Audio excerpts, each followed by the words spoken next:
Oh, magnify the Lord with me. That word magnify, when I think of that, I think of a magnifying glass. What's a magnifying glass for? It's to make something look bigger, right? But how is it that we can make God look bigger? I mean, He already is who He is, the same yesterday, today, and forever. How can we make God bigger? Well, I already gave the answer. We're making Him look bigger.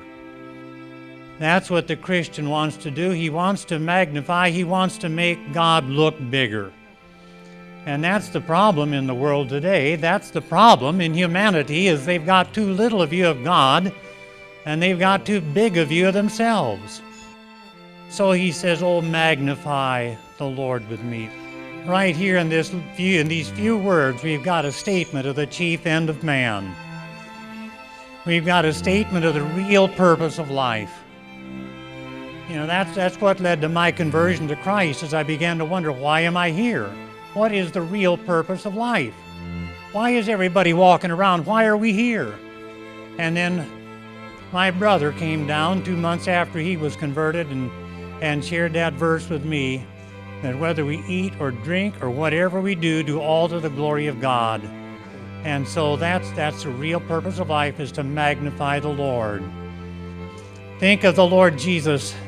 Isn't He worthy to be magnified, to be glorified, to be honored, to be loved?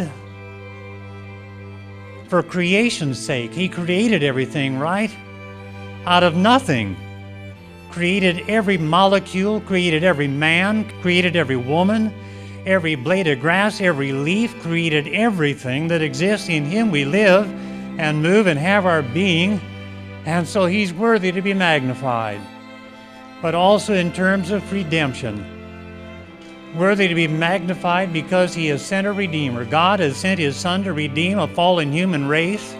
The Lord Jesus came down and took upon Himself human flesh just for us, and lived a perfect, blameless, spotless life just for us, and died a substitutionary death, and was raised with mighty power, and ascended in glory, and seated at the right hand of God the Father, and given a name that is above every name.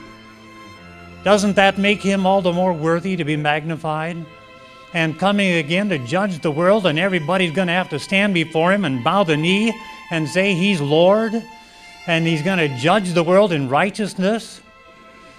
Yes, James is saying to Bethany, oh, magnify the Lord with me.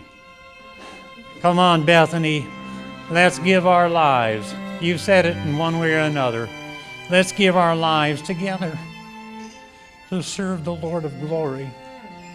Let's magnify Him together. Two is better than one, right? Any mountain climber knows that. What a high calling to magnify the Lord together, to spend your life together for Christ. God bless you.